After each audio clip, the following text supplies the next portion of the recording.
Good evening and welcome to The Absolute Truth with Emerald Robinson. I'm Eduardo Norret in for Emerald. The United States southern border is being completely overrun. Under Joe Biden's presidency, more than 10 million migrants have flooded into our country. That's just about the number that we know about. We know nothing about these people. They're coming in from all over the world. And again, that's just a number that our immigration authorities have caught. There are many more who have evaded those authorities. Here's what the border has looked like nearly every single day of Joe Biden's presidency. They let him through. Look at this. Look at this. Look at this. America! America! America!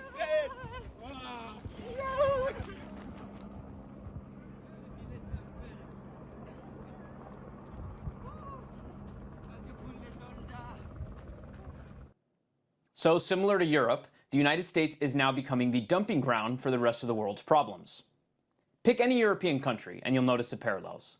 Germany, for example, is being completely overrun by migrants. That's been the case since about 2015, the Syrian civil war. They're coming from places like the Middle East, Africa, Asia, and they're not just coming for better jobs. They're coming because they think they can gain access to Europe's generous welfare state, and that's exactly what they're doing. Today, illegal immigrants are entering our country through the southwest border. They're coming for the exact same reasons, and just as in Europe, our elites have shown no desire to respond, to solve, or to even care about the problem. Some politicians in Europe, at least, do. So here's one Swedish member of parliament explaining how immigration has changed his country. Sweden used to have the least amount of deadly shootings in Europe. Now it's at the top. The only country not at a war with more bombings than Sweden is Mexico. And I think Europe would do itself a favor by asking how this was allowed to happen. Now, for many years, Sweden was in a state of denial. The size of the migration had nothing to do with failed integration, they said. And I think to prevent and to fight organized crime, we must recognize the connection between mass migration and the steep rise in organized crime and violence. The fight against illegal migration must take priority over the universal right to apply for asylum, and illegal residents must be expelled. This won't solve anything, Commissioner. It won't solve everything, but it would give some breathing room in a situation where the criminal organizations have 30,000 members in Sweden, while the police officers are only 11,000. So my question to you, Commissioner, are you ready to commit yourself to anything of this? So again, that was a Swedish member of parliament. We hear U.S. members of Congress say the same thing, but you couldn't make that statement in the United Kingdom, for example. One of the greatest myths about other countries in the Anglosphere, that is the United Kingdom, Australia, Canada, is that they too have free speech, that they have free speech like the United States. But they don't. That's a complete lie. Just a few days ago, for example, a native-born UK citizen named Samuel Malia was sentenced to 2 years in prison for questioning the effects of illegal immigration on his country. His supposed crime was posting and selling catchy bumper stickers that oppose mass migration. So again, so much for being a free society. 2 years in prison for selling funny bumper stickers. Europe and Britain, along with the United States, seem to have a dearth of leaders who are unwilling to respond to this crisis. They don't want you talking about immigration. They don't want you noticing about it at all. Joining me now to talk about immigration, both here in the United States and abroad, is Thomas Corbett-Dillon. He's a former advisor to UK Prime Minister Boris Johnson, and he joins us now. Thomas, thanks for joining us. So I'm so struck by the contrast in the United States. You know, like I said, there's some areas in Europe where this problem can be discussed, but you look at a place like the United Kingdom and the case that I just mentioned, I mean, someone being jailed for 2 years for daring even to talk or notice a problem. When do you think this change happened in the United Kingdom where the leaders in that country didn't want the citizens noticing or caring about the changes that were obviously taking place?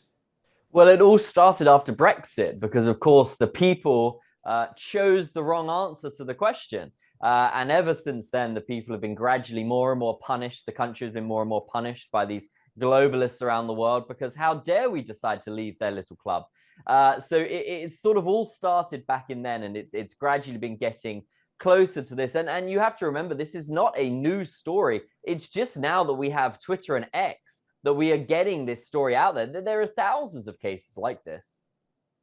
And so what is the general sentiment? Obviously, with Brexit, we could see that there was a large segment of the British population that was noticing their country was changing very rapidly, and in many ways, right? It's not just about the people in the country, but it's the way the country's run. But what do you think the sentiment is now? I mean, has it gotten worse because of Brexit? We've obviously seen reports out of the UK that there's an element of the population that feels like Brexit was a mistake. And so how much has to happen? How much migration, how much chaos has to happen before the leadership of the UK finally decides to take action?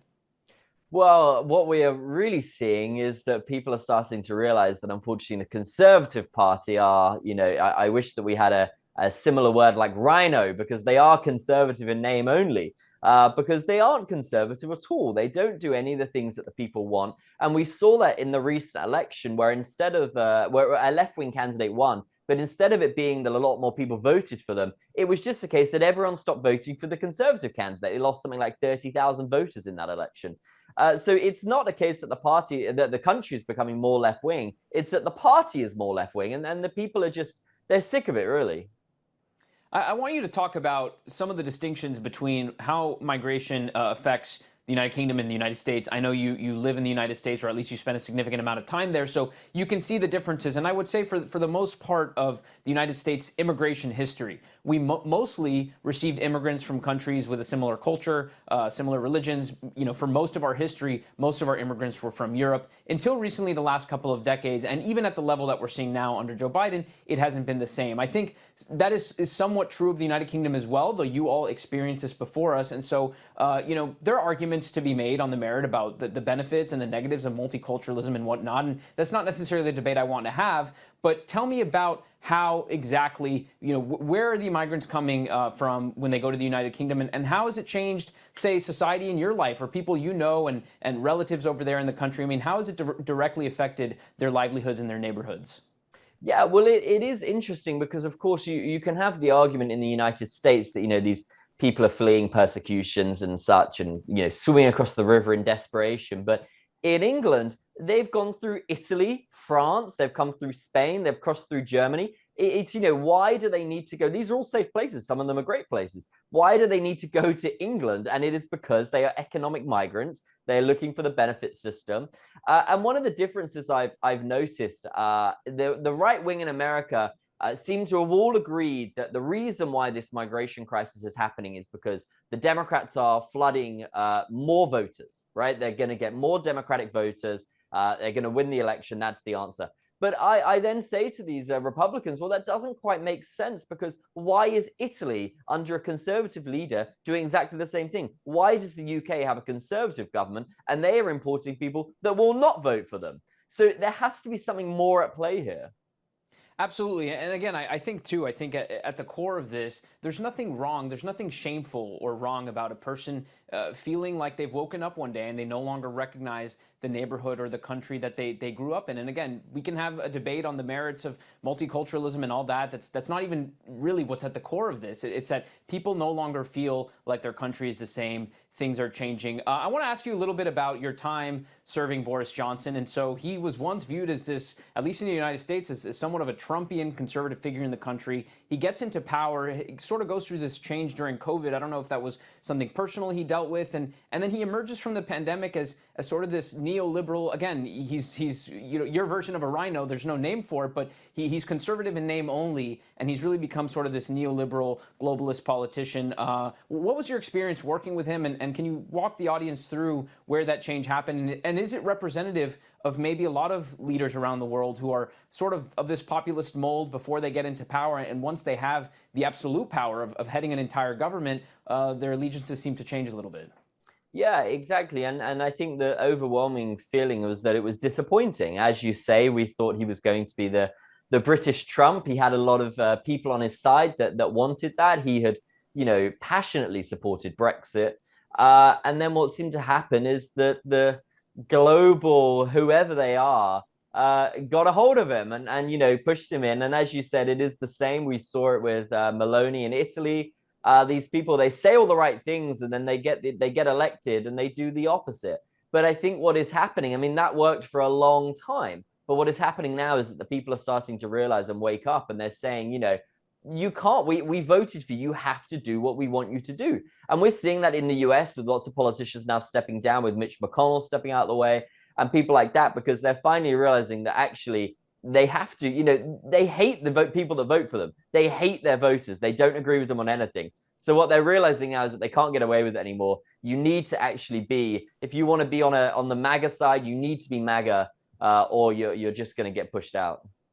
I think a few problems with the conservative movement here in the United States is we're very reactionary to the next year or two down the road. In other words, right now, our hopes and sort of the parties and the ideologies' hopes lie in Donald Trump. Okay, he becomes president again. He's got 4 years. But what happens after that? And I think we also get stuck in this mindset where we're only looking at the United States and our role in the world, and we don't really look to make these cross-Atlantic alliances with people who share our views ideologically. And so I don't know if it's the same in the UK. I was hoping you could tell me a little bit, but what do you think the outlook is for, and I don't mean conservative party, I mean real conservatives in the United Kingdom? What do you think the outlook is, not just over the next year or two, but maybe the next 5 to 10 years? And do you think, have you considered if there's a way for conservatives in the Anglosphere, conservatives in the West, to come together to help each other's movements secure power across these countries?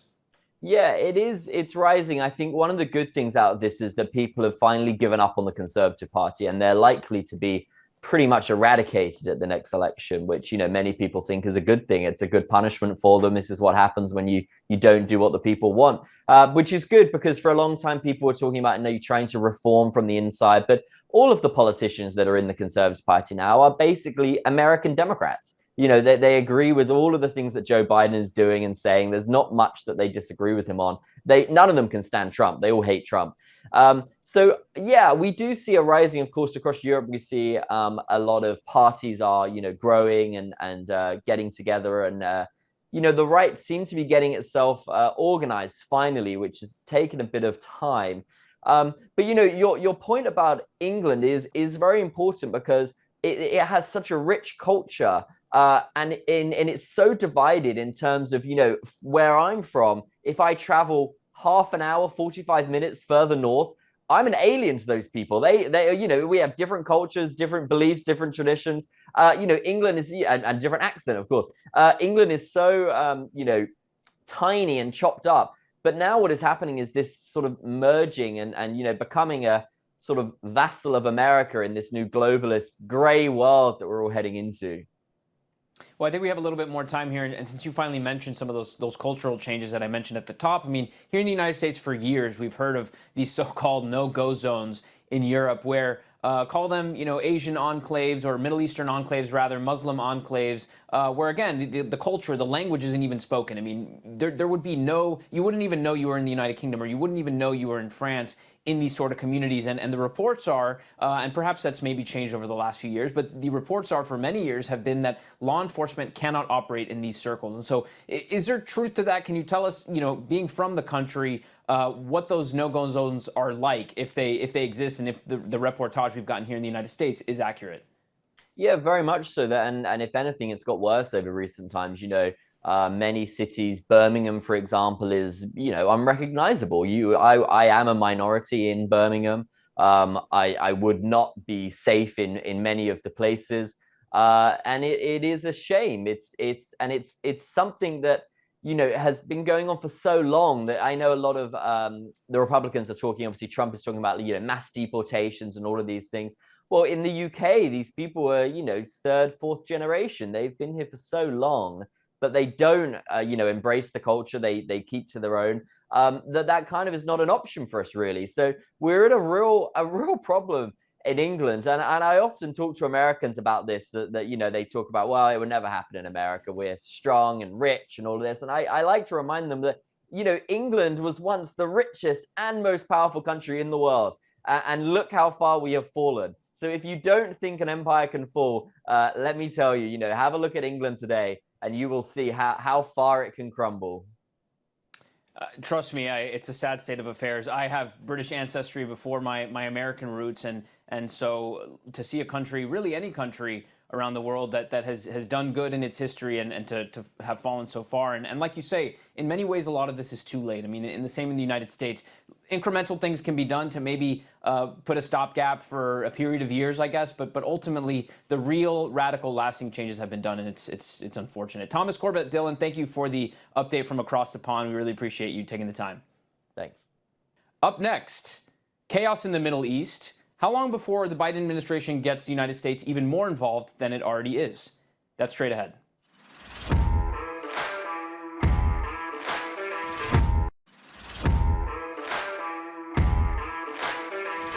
You know, the president and I have been very clear that Israel has a right to defend itself, that we have got to make sure that innocent civilians aren't being killed, and that we've got to get these hostages out. And that is one of the highest priorities right now we have. And I'll tell you, the president has been an extraordinary leader in getting us to this point that we have the 6-week deal. And so Hamas needs to do its thing, as I talked about yesterday in Selma. We all want this conflict to end as soon as possible, and how it does matters. Just let Hamas do its thing, and Hezbollah, the Houthis, just let them do their thing. So thanks to letting them do their thing, the Middle East is now essentially already in the midst of a major regional war. Israel's pressing hard to its south with its mission to destroy Hamas terrorists who attacked Israeli civilians, took them hostage on October 7th last year. Hezbollah, meanwhile, to the north, launching missiles after missiles at major Israeli population centers. The Houthi rebels of Yemen lashing out at international shipping routes in the Red Sea. They're threatening the lives of countless of innocents, not only on the ships, but in civilian areas, and spiking prices of goods in the international economy. Neither Hamas nor Hezbollah nor the Houthis are operating alone. Their attacks are not random, and indeed they're launching these attacks in tandem with one another. And one regional player is coordinating these attacks, like a head football coach: the Islamic Republic of Iran. You can tell that Iran's hidden hand is orchestrating all of this just by looking at the methodologies and their targets. It's obvious. This is Iran's doing. And since becoming the 46th president of the United States, Joe Biden has made it his mission to appease them, to appease Iran at all costs. Iran's proxies are a threat to American national security, and yet the Biden administration's appeasement-first foreign policy has emboldened Iran, not only emboldened them, but enriched them as well. The world's leading sponsor of state terrorism has more money now in its coffers than it did before, and I think that's what you were talking about. I think the payments, for example, to Hezbollah have gone up from, or Hamas have gone up from $100 million to $350 million, and that's the point you were just making there, Mr. Hook, around the amount of money and why it's so important that we enforce these sanctions. I want to hit a topic, though, that we haven't talked about, but Iran is a theocracy. Is that correct? Yes. Iran has been a theocratic regime since 1979. And so do you think it follows and that they don't necessarily share the same goals we would in, say, a republic like the United States where we elect our officials? This is a administration and regime that is based on religious philosophy. Is that accurate? Yes, that's accurate. And so they don't think like us? They do not think like us. They are a revolutionary, expansive regime that is committed by its constitution to death to the United States, death to Israel, and overthrowing Sunni governments in the Middle East. So is it naive to think there's any amount of money we can give Iran and they're going to be nice to us? Yeah, I don't think that money or talking nicely is going to get us anywhere with Iran. Right. And I think, Dr. Maloney, you said their goal since 1979 has been to kick us out of the Middle East. Is that correct? Yes, it is. Right. So we have a regime that wants us out of the Middle East, that thinks differently than we do. There is no amount of money that we can give them, and they're going to play nice with us. That was Republican Senator Ricketts accurately laying out the Biden administration's agenda and policy towards Iran. And yet the Biden team fully believes that letting Iran murder Americans, threaten international shipping, and murder Israelis, all while continuing to build nuclear weapons, is that somehow the Iranians will become our friends. We just got to be nicer. We just got to let them do their thing, as Kamala Harris says. You see, the vice president, she thinks she can assure Jewish American Democrat voters that she and President Biden will support Israel's right to self-defense. They continue to say that. But at the same time, they want to urge Israel to stand down and, again, let Hamas do its own thing. In other words, torture Israeli hostages, continue to take more, murder Israeli civilians, attack ships in the Red Sea. Just do your thing. Not only are Biden and Harris urging appeasement of the bloodthirsty Iranians and its terrorist proxies, but they're not even demanding that Hamas return dozens of hostages they're still holding. I'm just tired of saying this and, having to plead and beg.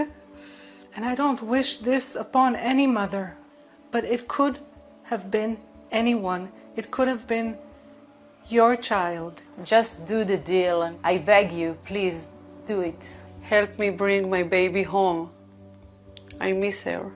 Help us to bring our child home, back home. Lily and everyone that is there, they are little girls. Чтобы они вернулись в свои семьи, к своим любимым и родным. Не забывайте нас. Keep those Israeli hostages and their families in mind every time you hear Joe Biden and Kamala Harris or any Democrat in Congress call for a ceasefire. They demand Israel stop its attacks, and that's a whole separate argument to be had. That's okay. But they will not once, and they have not once, ever demanded Hamas release the hostages. So where do we go from here? It's only a matter of time before the United States is called on to intervene and get more involved in the region. So how should the United States deal with this Middle Eastern chaos? Joining me now to discuss is Jake Novak. He's a communicator and writer who's created successful shows for two national networks. He's managed crisis communications on the world stage. He's created popular news programs, and he runs a popular Substack called Jake's Takes. Jake, thanks for joining us. Sorry, that was a mouthful. About the region and about what's going on in the Middle East, I mean, we're now months on from October 7th. This ceasefire agreement is supposedly on the table. Where do we stand right now? Well, right now, Israel's still in a holding pattern. They know that the end of Hamas can be achieved if the Israeli forces go into the town of Rafah, which is on the border of Egypt. The United States is absolutely stopping Israel from doing this right now. So they're in a holding pattern there. However, they're not in a complete holding pattern. They've been very active over the last couple of days in the other major stronghold that's left for Hamas, Khan Yunis. And they've made some good gains there. So Israel's still trying to make sure that they get somewhere with this. But ultimately, right now, the United States is putting them under a little bit of a hold. But it seems like that hold is ending because, you heard all those people talking about making the deal. It's Hamas that's rejected the latest hostage offer release deal, not Israel. So it's really going to be, it should be easier for Israel to more confidently go into Rafah in the coming days. But of course, we need to hear what the president's going to say in the State of the Union address. We're going to hear more about what I think is interference, unhealthy interference. The United States is absolutely throwing Hamas a lifeline. It's not just about not demanding the hostages being returned. It's becoming more and more obvious that the Biden team wants Hamas to survive. And if that's the case, we're going to see a lot more death on all sides. It is yet another pro-Iranian policy from first Obama and now the Obama administrations. Well, I have to say about the ceasefire agreement, I was surprised, and I think a lot of people were surprised that Netanyahu and the Israelis reportedly agree to this. I mean, it's a deal that pauses the fighting, but Israel does not get all of the hostages back. So to me, despite what's already been done and despite what has gone on after October 7th, that does represent some sort of concession on behalf of the Israelis. And as you point out, Hamas has not and looks like they will not agree to that. But bigger picture, how long do you think this goes on? In other words, Israel hasn't been able to get all the hostages back. Do you think the end goal for them, do you think the campaign stops when they get all the hostages, or has this now evolved into a greater operation to destroy Hamas once and for all so that something like this never happens again? Where do you think this ends?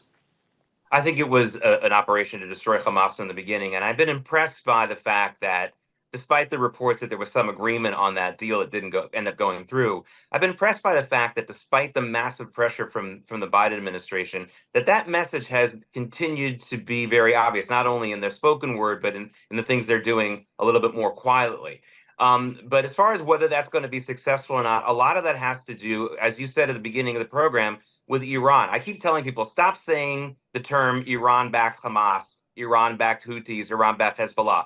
It's Iran deal-backed Hamas, Iran deal-backed Houthis, Iran deal-backed Hezbollah. Because if it hadn't been for the billions and billions of dollars that the Obama administration freed up to go back to Iran years ago, and then the extra billions that the Biden administration has cleared up to go there wouldn't be money for all of this. It's really not that hard to figure out. It's not just an appeasement. Appeasement policy is one thing. There is no doubt that since Barack Obama became president in 2009 and now continuing with Joe Biden, these two administrations have gone after a pro-Iranian policy time after time. It started right after Obama became president in 2009, and he refused to say one word about Iran's brutal crackdown on the pro-democracy protests that went on there in 2009. Then it was the Iran deal. Then it was all these other things that have happened ever since, the refusal to impose the sanctions properly. I say this all the time. There are a lot of people who are asking, understandably, are Are you saying you want American troops to go and defend Israel? No. All we want is no more money to go to Iran, because that is the only way there's going to be an endgame there. I believe that Israel can smash Hamas, but as long as Iran is getting all these billions of dollars and not being sanctioned, they'll create another Hamas, or they will arm the Houthis better so that they can reach Israel, which they're very close to doing now. So that really is the key to everything here.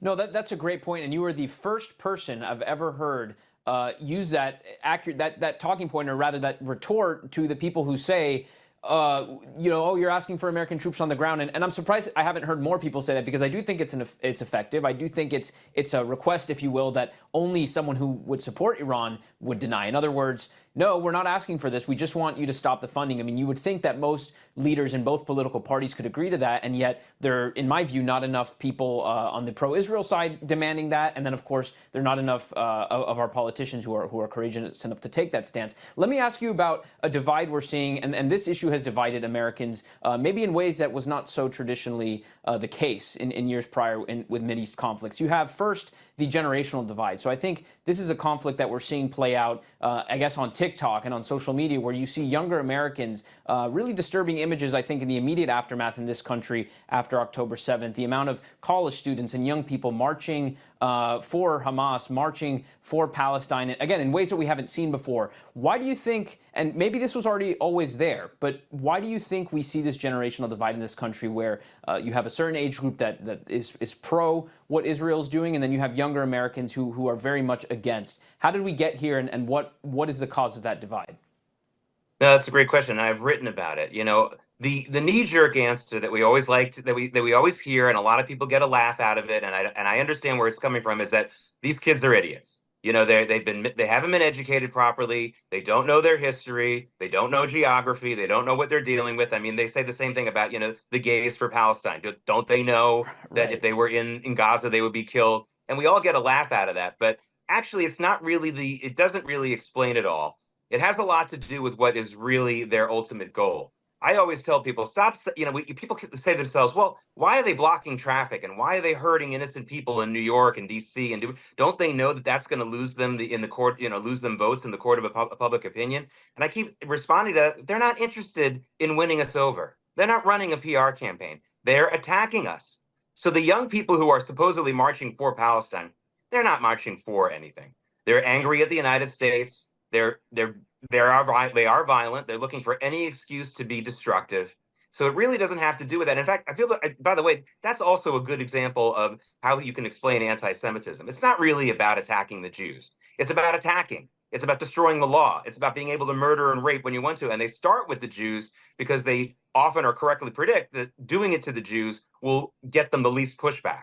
And as soon as you soften society and condition society to being okay with the killing of one group, then they can go ahead and continue to do the rest. It's kind of like if you had a bumper sticker for a revolutionary movement, you would say, come for the anti-Semitism, stay for the revolution. So I don't think these young people actually care about Palestine, really know anything about Israel, but that's not the end of that's not the end of the conversation. The end of the conversation is they're very violent, they're angry, they're disillusioned. We have generations of American kids who grow with no purpose in life, even the rich ones. I'm not talking about kids in urban areas who don't have money or are hopeless in that way.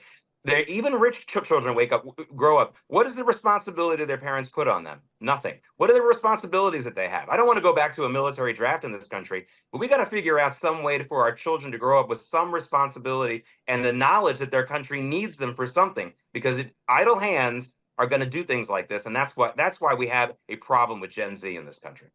No, and it is a complete ignorance. I mean, you listen to some of these people now demanding, and they were protesting in the streets all throughout the fall and the winter, demanding a ceasefire now. There was a ceasefire. There was a ceasefire before October 7th. I mean, these people, they don't care what the history has been. They see this through the oppressor-oppressed lens, which is, I know, like you said, I mean, people laugh at this, but there is some truth to this. This has been taught to them for much of their academic learning. I mean, it's been taught to them at the higher education level and even before that. Let me ask you about another divide, and it's one that is having real consequences for Israel in terms of getting more aid from the United States. You're seeing in the Republican Party something that almost has never occurred in modern American political history, history where there is a divide amongst Republicans as to whether to continue foreign aid in general. And that, in this case, they apply that to Israel. And so you see members of Congress like Thomas Massey, who I like, and he's been labeled an anti-Semite for opposing aid to Israel, which I personally believe is unfair. I mean, I think you can have people who support Israel and support Israel defending itself, but maybe would hold back and would like to see restraint from the United States in terms of supplying more aid or weaponry. And so I think there is nuance here and there is a debate. But in dealing with these Republicans, if you're talking to one of them, if you're meeting one-on-one right now with a member of Congress who has maintained this position throughout and they don't want to approve more aid, what argument would you give to them? How would you convince them that they could help support Israel while not, getting involved in another forever war or being, an interventionist police state? I mean, how do you convince these people? What argument would you use? Well, the first thing I would do is, again, focus on cutting off the money to Israel's enemies. You don't want to give Israel any kind of aid. By the way, Israel doesn't get foreign aid. Foreign aid, and I'm not trying to be a jerk here. Foreign aid specifically, legally means the giving of actual money. No, it's like charity. Israel gets support, and so I'm not denying that. But if you want to make sure that you don't have foreign aid, stop giving money, stop freeing up the money to Israel's enemies. That would be the most bloodless, least risky thing to do. And you got to go back to 2014 and 2015 when, I'm sorry to say, the Republicans absolutely bungled the opposition to the Iran deal. They blew it. Bob Corker in the Senate helped it become. I remember that well. That's exactly right, and they blew it. And when you think about it, $156 billion later, we have the fruits of that Iran deal. The Republicans absolutely bungled it. I'm not really sure all the reasons why. Yes, Bob Corker was the central figure there. But anything that happens in the Senate and the Republicans, I think you also have to point the finger at Mitch McConnell. Mm-hmm. This was one of the biggest mistakes. And it wasn't like they weren't getting warned by people like me and other folks who were telling them, you can't let this happen. Because if you think it's a trade-off between Iran getting a nuclear weapon and Iran getting a lot of money to support terrorism, you're wrong. They're going to do both, which is exactly what they did. They didn't slow their nuclear program, and they funded terrorism. So that's really, I would really focus on that. There has not been one American soldier who has ever died defending Israel or getting involved in a war for Israel. There's been an American soldier who died while he was on vacation in Israel and was attacked that's Taylor Force, who was attacked on vacation. He basically was a tourist at the time. But I'm talking about troops in the field. And I don't want that ever to change. I'm happy to say that is the truth. That should remain the truth. And any person who says Israel wants troops, American troops there, and they're pretending to be pro-Israel, that's a trap. They're probably, I think you kind of alluded to it earlier, they're probably actually pro-Iranian or anti-Israel. They're trying to trap people into saying, yeah, send those troops in there. Anyone who's saying that has it wrong, not only wrong on the merits, but wrong in a moral way. That's not what we need to do to stop all this terrorism. Just cut the money off, enforce the sanctions, and punish the countries that are cheating on the sanctions. We still have the ability to do that. Donald Trump did that, and we had good results from that. So I don't see why we can't go back to that. No, I think it's a good argument. And again, I wish I heard it more because I think you could convince a lot of those non-interventionist Republicans if the answer was, okay, put assistance to the side. We can start right here. We can start right here with cutting off aid to Iran. Last question for you. We have, I think, a little bit of time. Going beyond this, whenever this conflict ends, I think regardless of one's views on the situation here, the United States' relations, thanks to Joe Biden with certain countries in the region and Israel's, is now damaged. I mean, Israel was on the verge of securing a major, restoring of relations with Saudi Arabia. Of course, under President Trump, there was peace in the region, United Arab Emirates. And it's going to be difficult for even the next Republican president, if it is Trump, to just restore that. It's not like you get a new president in office and everything is okay now. And so both the United States and Israel were in such a great place, I think, regionally and economically with these powers before Hamas started this conflict. How does the United States and Israel go back to maybe bettering relations with some of the more moderate Arab nations and sort of creating this coalition that could be a front to Iran in any sort of future conflict? I mean, is that something that maybe is secondary to once this conflict is finished? It's something that concerns me, and I think, real quick before I hand over the floor, I think Americans should be concerned because an effect of what has gone on is now that these countries, United Arab Emirates, Saudi Arabia, they're now being pushed into China's hands economically. I mean, Saudi Arabia is now closer with Qatar and Iran than they were before. I mean, they're having relations that they didn't have prior to this conflict. And so it's reshaping the geopolitical landscape in the region, which could have effects for decades to come. So is there a way for the next Republican president to kind of go back to the Trump-era relations that the United States, Israel, and all these countries had together? Yes, and I might surprise you and your viewers right now when I say I'm actually quite optimistic and really kind of dovish because of my extensive experience in the region and the history. I have to tell you that the overall history of Jews and Arabs and Muslims in the Middle East is actually not all that bad. It was better to be a Jew in the Arab world than the European world until about the year 1800. Now, I know I'm going back a ways, but really, things really started to deteriorate because of, and I'm not making this up, because of the Nazis. I don't mean neo-Nazis, I mean actual Nazis. The Nazis invested a lot in Islamism. Islamism was a very small part of the Muslim world before the Nazis invested in it and used it to attack Jews even before the Nazis took over Germany. They were involved in that kind of thing. The reason why I bring that up is because all you need to do is get that influence out of there and we can begin a positive process.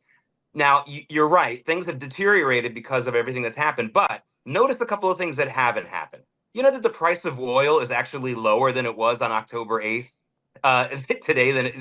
today. Now, that tells you something. If the Saudis and the other oil countries other than Iran really wanted to protest against Israel and all of its allies, they would have jacked the price up. It's actually lower. It's like 13% lower. We were at $90 oil on October 8th. It's $78 right now. So that tells you something. They're putting their money where their mouth is. Are they supplying a lot of weapons and a lot of supplies to Hamas? No. So the Saudis and the other Sunni nations are not doing that. They're frustrated with them. They've had it with Hamas and the Palestinians for a long time. So I don't think it's irreparable. It's sad that we got off track like this, but I don't think it's irreparable because the Saudis have put their money where their mouths are.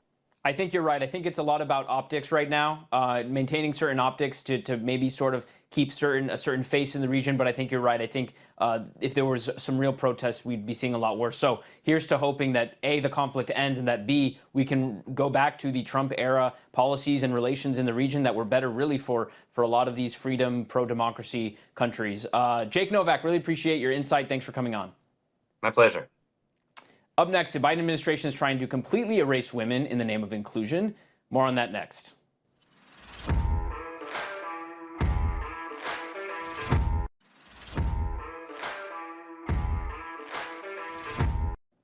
It's no secret that woke ideology has taken over America's colleges and universities.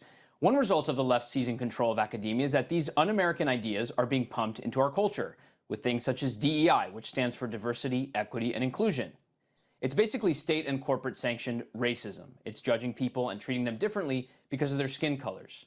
Just one university, for example, the University of Virginia, has a whopping 235 DEI employees. It costs taxpayers $20 million a year. And Wokeness on X shared some of the salaries of these DEI enforcers, and again, that's just one school. Many of these staffers make more than college professors, many lawyers and doctors. They have huge six-figure salaries.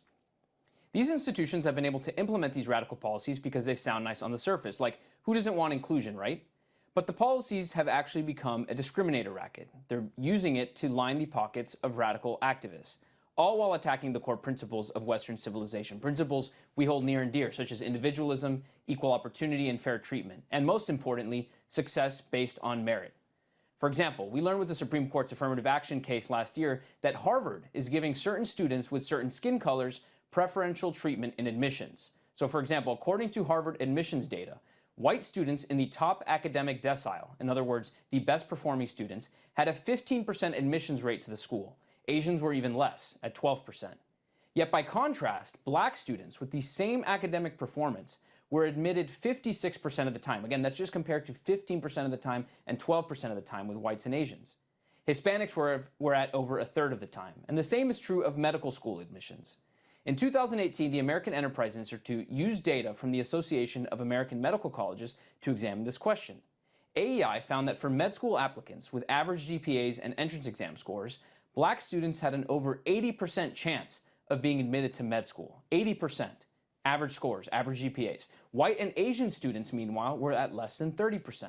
So again, if you were of a certain approved skin color, a skin color that the powers that be have decided needs to be helped, you could get in at a rate of 80% with average scores. It's astounding.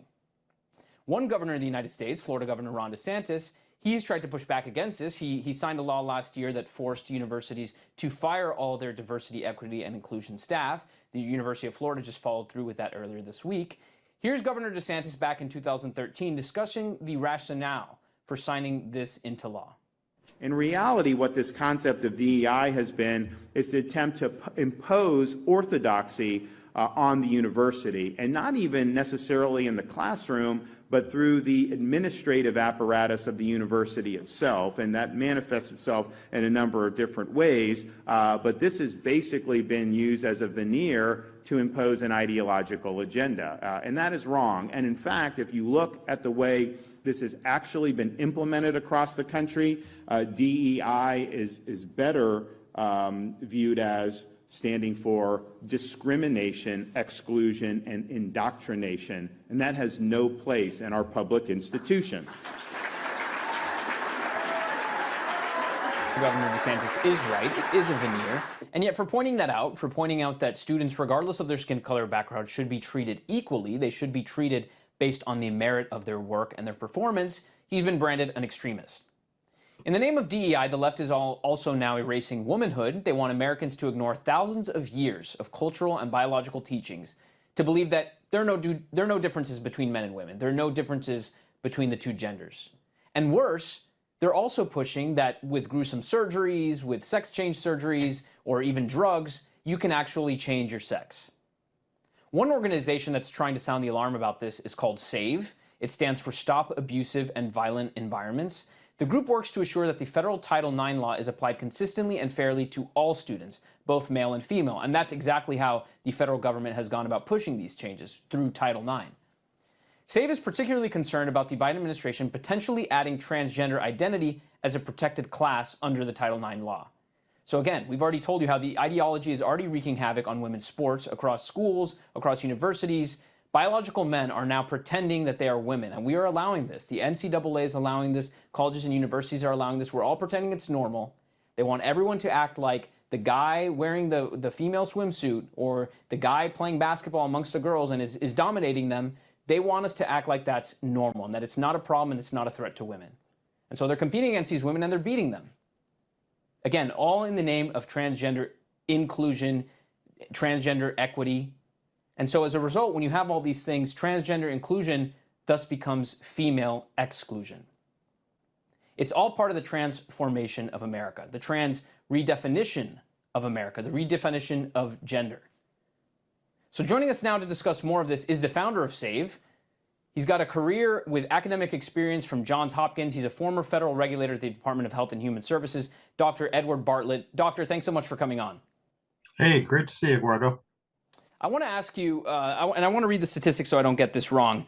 Some of the reason why Title IX in one way was put into place was to bring equality, equal opportunities for women in higher education. And so there was certainly an argument for that at the time that the law was passed. But if you look at over the last several decades and you look at the discrepancy between, as an example, one example, degrees and the discrepancy in how many degrees women earn versus men. I mean, since Title IX since a 1982 law that further pushed Title IX, have been 13 million more women who've gotten college degrees than men. Women now account for over 60% of degrees. And so, what would be the argument now for requiring that? I mean, we always hear this in society, that women and men have it unequal, that they're not treated fairly. But do you think we've tipped the scale in a certain way? Because it seems as though in order to do that, we're now doing many things. I mean, in order to bring equality, we're both erasing women on the trans issue, but then we're also denigrating men in a certain way. Can you talk to me a little bit about that? Yeah, there's so many contradictions. And by the way, you did a great introduction there. There's so many contradictions going on here. We're really looking at an assault on the truth, an assault on the truth, on the American way of life, on the Constitution, on the family, you name it. It truly is a vast, multifaceted assault on what we as Americans believe and what we stand for. So yes, the percentage of males enrolled in colleges, undergraduate, is now down to 42%, and that number keeps slipping inexorably year by year. And people wonder, well, how the heck has this happened? Well, when you think about it, the answer kind of jumps out at least it jumps out at me. So going way back, you may remember that Department of Education decreed that they were going to require an equal proportion of women in women's sports than men in men's sports.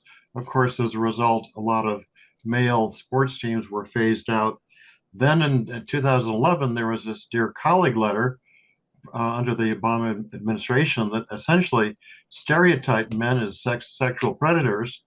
And then we have this growth of women's studies program. If you look at them, they're nothing about women's history per se. They're all about patriarchal oppression and how awful things are for women, which of course is a bunch of hooey. And then another thing that many people are not aware of, hundreds, if not thousands of colleges have scholarships, guess what? Only for females. So we're seeing in so many ways, and we haven't even talked about, and we should add, of course, DEI to that list of, call it a hostile environment that we've created for male students. Put all that together in a package, say, wow, no wonder we have this decline, this radical decline in the male population in colleges. And what do you think the effect of that has been? Because I think when you point that out, when I've pointed it out before, and when academics like Mark Perry at AEI have done research and published the numbers on this, they get attacked as, oh, you're a woman hater, you're a misogynist. But again, I think there is a real effect on society when you have such a huge discrepancy. I mean, 60-40, it'll probably with the next generation could be pushing 70-30 for all we know. And so what do you have happen in an economy and in a country where most men don't even have a college degree, and there's this discrepancy in education level? I mean, in one example, just for the audience, studies show that women are less likely to date or marry men who have, a lesser degree than them and who make less money than they do. And so if you're creating a vast pool of people in an entire generation where there are those educational and income level discrepancies, then you're going to see marriage rates decline and things like that, which of course has a whole host of other effects on society. So what are some of the causes of this, or what do you think we're going to see here in the near future, aside from that example of this discrepancy between men and women in higher education? Well, it's really Marxist ideology gone wild. And why do I say that? Because first of all, feminism is based on Marxist thinking and Marxist theories. So, and like any totalitarian ideology, feminism has not stopped when they reach the point of gender equality. The college enrollments is a perfect example. They didn't stop pushing, for these, more gender studies programs, or, I mean, they kept pushing this. That's how totalitarian ideologies work. Bottom line is they keep using this term they call the patriarchy. Well, that's just crazy. There is no patriarchy. I don't think there ever was a patriarchy. So so feminists are really, they're pushing this ideology, and they're pushing this Marxist terminology. And as you say, it harms the entire society. Marriage rates are going down. Birth rates are going down. You may be aware that there's an absolute mental health crisis right now among young liberal women. 56% of young liberal women have been told by a healthcare provider that they have a mental health problem. Wow, think about that. So the ramifications of this, reshaping society into this Marxist feminist vision are having widespread, devastating effects. And you're absolutely right on the mental health numbers. For anyone in the audience who doubts that, I invite you to look it up. I mean, the demographic group that is most likely to be on some sort of prescription drug for depression or mental health is white liberal women, and it's sad. And you also have the mental health issue of men on the other side, increasing suicides, and of course we can go through the effects of the pandemic. Doctor, two more questions really quickly. I think we only have about 2 minutes here. I'm glad you mentioned the Dear Colleague letter. One, if you could walk the audience through some of these kangaroo courts that started sprouting up on college campuses where men were guilty without even having a trial. They were guilty before, and they had to prove their own innocence, rather. And then secondly, on the transgender thing, I want to go back to that before we close. Are you hopeful that this will be defeated by the Biden administration either in the next election, or what will be the state, if it goes through, of gender relations on college campuses if we just erase what the meaning of male and female are? I'll answer your second question first. The answer is absolutely, it will be reversed. It has to be reversed, or else our society is going to literally fall apart at the seams. To answer your first question, yes, many people have heard of these kangaroo courts, which of course refers to a college disciplinary committee that has no concept of due process or presumption of innocence. You may have heard of this. Actually, was a faculty member at Thomas Jefferson University in Philadelphia, and he himself was sexually assaulted by a female at a party there. And so when he went to complain about this assault, his complaint was simply ignored. Well, ultimately, he sued the university.